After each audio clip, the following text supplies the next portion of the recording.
Heading home or off to your next adventure? Orlando International Airport is one of the busiest airports in the US, and navigating it can be overwhelming. We've already made a video outlining everything you need to know when arriving into the Orlando airport. You might want to watch that one first so you have the lay of the land, so to speak. In this video, I'll take you through everything you need to know to make your departure smooth from when you arrive at the airport, return your rental car, getting through security, and finding your gate. We know airports can be very overwhelming, and we hope that this video helps you feel less stressed and more confident when you're departing the Orlando International Airport.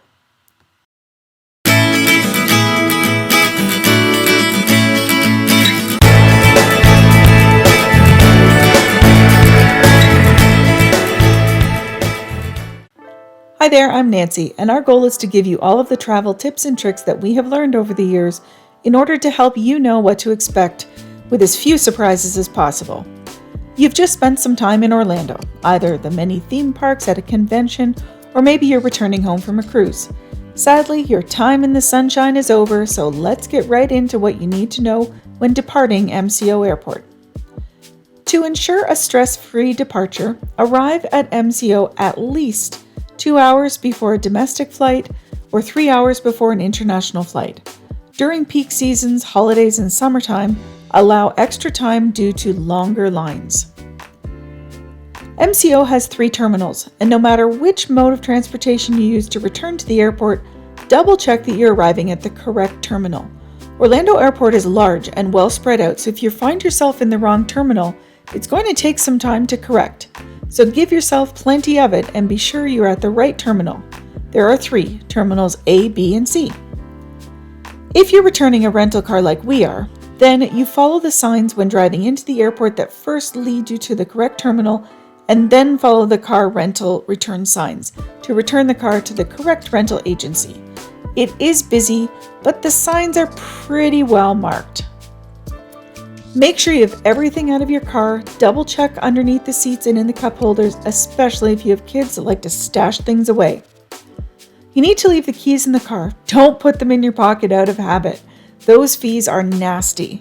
We always take a video with our phone walking around the car both before and when we return the vehicle in case there are any discrepancies about damage. We basically cover ourselves to prove that no damage was done on our watch. It's a long walk into the terminal from the car rental drop-off. Just keep following the signs. You want to be heading for ticketing check-in.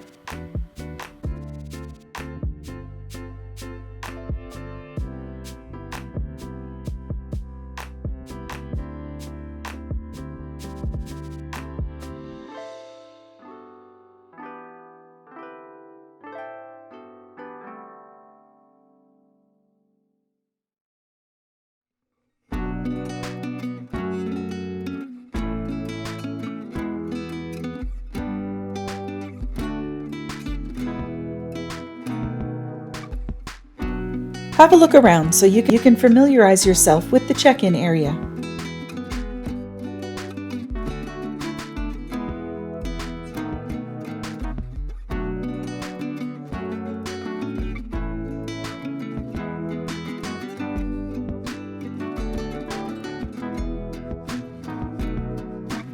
There are plenty of clean washrooms and drinking water fountains.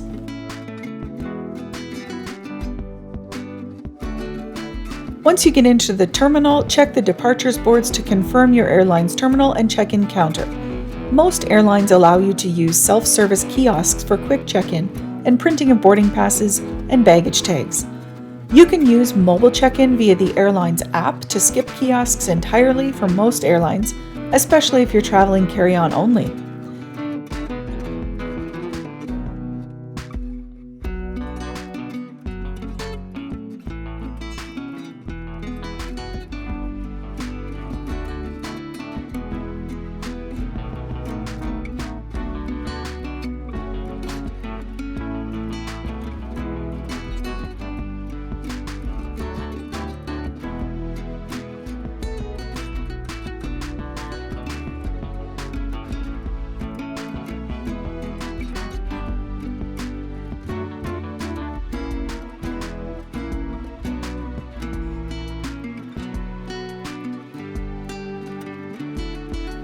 Baggage weight limits vary by airline, so make sure your luggage meets the requirements in advance to avoid repacking at the counter or the baggage drop-off area.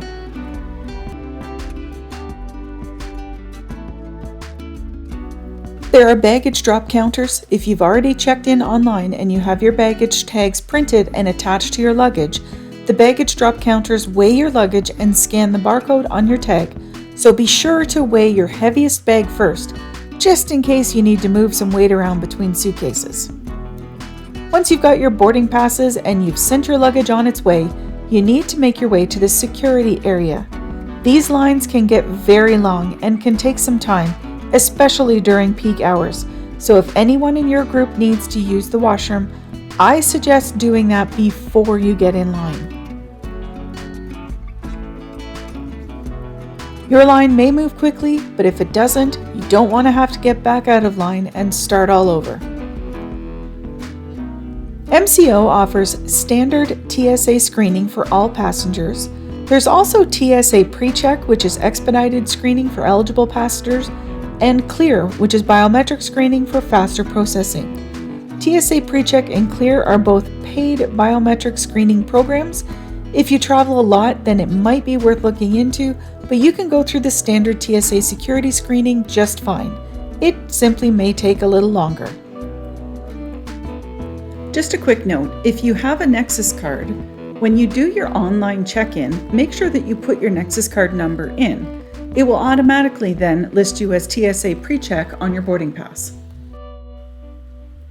Before reaching the conveyor belts for that TSA PreCheck and those little swanky bins, remove your shoes, belt, and jackets, unless you're in TSA PreCheck. Take out your laptops and liquids, 3.4 ounce maximum in a clear bag. You know the drill, it was the same as when you left your home airport. Follow the TSA officer's instructions and keep the line moving smoothly. After you're done the TSA scanning, you'll see the people movers that will take you to the departure gate area.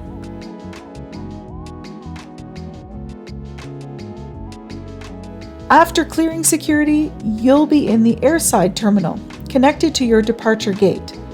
Give yourself some time to find your gate before you grab something to eat or go to a lounge.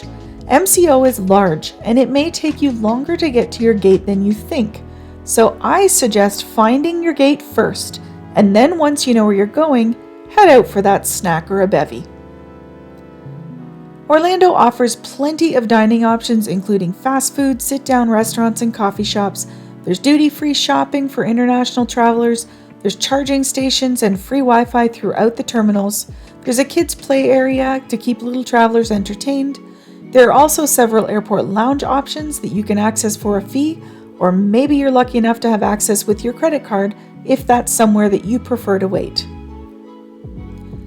MCO uses automated people movers to transport travelers between the main terminal and the airside gates.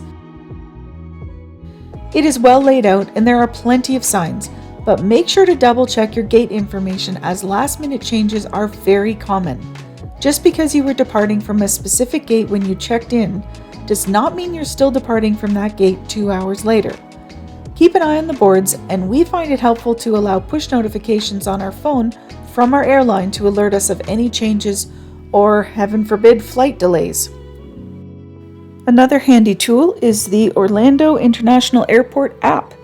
It is the Fly MCO app on flymco.com. I'll show you a picture of it.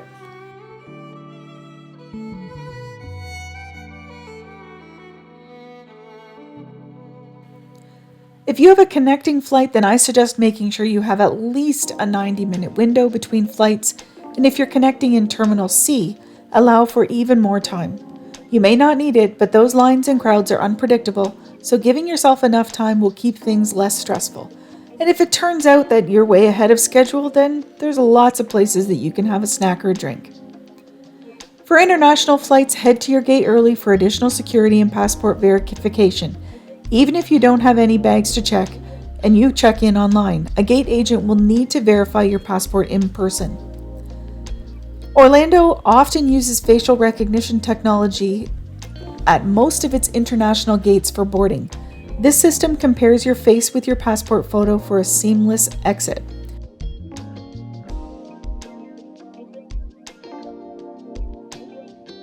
Boarding typically takes between 30 and 45 minutes before departure.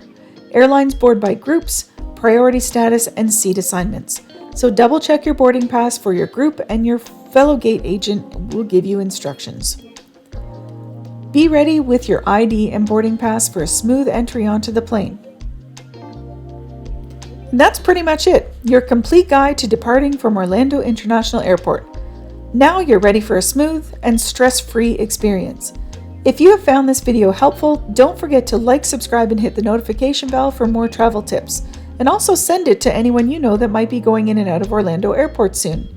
If you're like us, and we've just dropped an eye-watering amount of money on a theme park vacation, then you might want to check out our all-inclusive resort review videos on our channel. We've found some beautiful resorts that are priced much less than a theme park vacay. Even somewhere your kids can go for free.